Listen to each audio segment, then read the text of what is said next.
In this week's From the Verse, we talk caves, the Grey Cat PTV gets a no-go, and there's a new suit coming, but just what is it? Hey everyone, and welcome to the channel. I'm Break, and welcome to From the Verse, where I run over some of Star Citizen's news that I personally find interesting. So let's get into it. So as always, let's start with the patch notes. Patch notes wise, we are talking PTU again, and there's a few little fixes for the nine-tailed ships not spawning, and some issues with a skin for the gladiators obscuring the cockpit and actually making it unflyable, which is actually quite funny. There's also some server crashes and server deadlock fixes, which is the norm with this game at this point, but we definitely need some more server stability, with people getting a lot of crashes and 3k issues recently, so hopefully they can suss a lot of that out in the PTU and bring it to the PU for all of us to enjoy and have a more stable experience. The subscriber flare this month is the RSI Zeus flight suit, which is a reference to the first explorers in the Star Citizen universe. They actually look really cool. Here it is here. It's a replica, I believe, so it does come with all the modern bells and whistles of our current suits, but obviously with the retro look. If there's one thing this suit will bring, is that it's going to make for some rather great screenshots. That's for sure. You probably already know about the ship showdown at this point, and it's underway, and the meme surrounding the Grey Cat PTV. Well, the Grey Cat PTV has been taken off the list. CIG says, after discussion with the vehicle teams, we have had to make the difficult decision to hold the Grey Cat PTV from advancing to Phase 2 of this year's ship showdown, and we'd like to explain a bit why.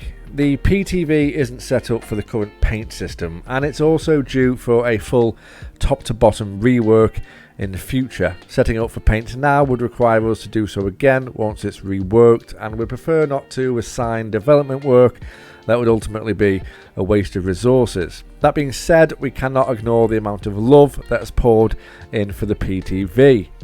Memes. Being the official first vehicle in Star Citizen, the PTV will always hold a special place in our hearts too, and to honour the amount of effort the community has put in to elevate their favourite go-kart, we'll be creating a new unique paint for the PTV. Once the rework is complete, that will be distributed to all backers for free. So there's changes to the Grey Cat coming in the future, probably to coincide with the Mario Kart style racetrack perhaps. But either way, once the rework is done, people who own the vehicle will then get a skin for it. But for all the meme lovers out there, the Grey Cat is off the menu. So for you guys, well, it's too bad.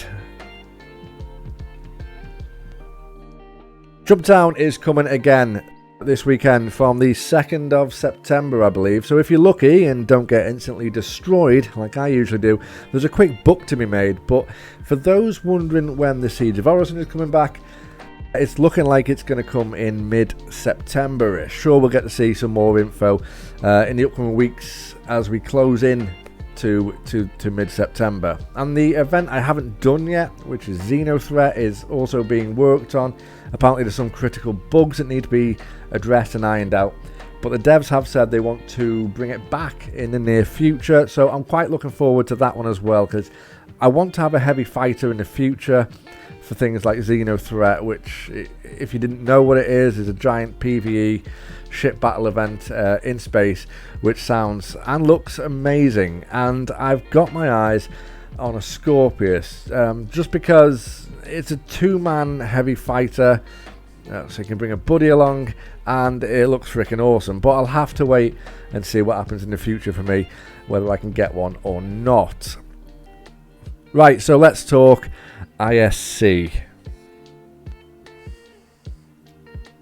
This week, CIG mainly talked about the new cave types coming to the game, which actually look really cool.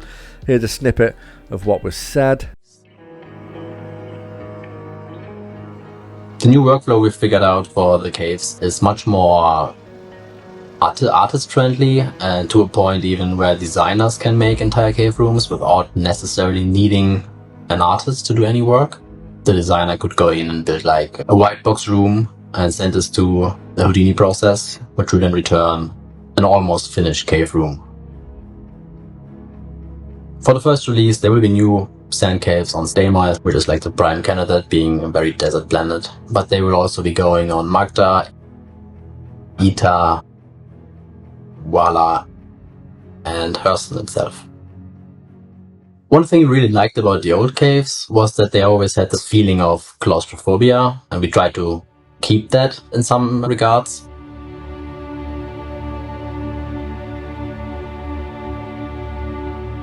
Another thing that was always a concern, the old ones, was that it was very bumpy to walk through them.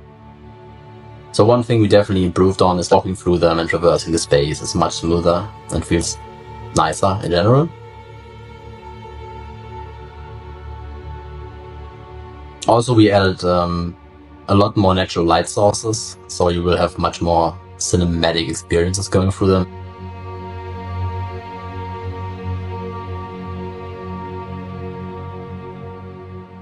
So as you can see, the lighting and stuff, as always, looks great, but I'm just hoping that with these new caves comes reasons to go in them. Apart from having a sightseeing tour, personally I think Star Citizen looks amazing as a game, and I believe we as the players need reasons to actually go and explore the places in this amazing looking game. So CIG can create areas that look as good as this does all freaking day long, but they also need a reason for us to actually go to them so we can enjoy them. I think there needs to be missions that will funnel players into some amazing locations and areas by ship, ground vehicle, or even on foot, and make us explore and take our time through these crafted areas. And as it stands, there's nothing that forces us into an exploration type scenario. I don't care if some guy messaged my Mobiglass saying he lost his contact lens on Daymar. As long as it gives me an area to go that's a feast for the eyes and screenshot city while I'm grabbing that contact lens off the floor for his eyeball. But I digress. New caves, awesome, but give us a reason to visit them. Let me know in the comments if you agree with that and what you think about the new cave systems and what would make you personally go and explore them. That is all for me for this week's news. As always, please let me know what your thoughts are about the subjects that we've been through in the comments below. I do enjoy making these little videos, and I hope to learn a lot more with you on the way through. So please, if I've missed something majorly important, please feel free to drop it in the comments below. And obviously give the video a like if you enjoyed it, and a dislike if you didn't. Not that anyone can see it because that got removed, but I'll see it. You've been warned.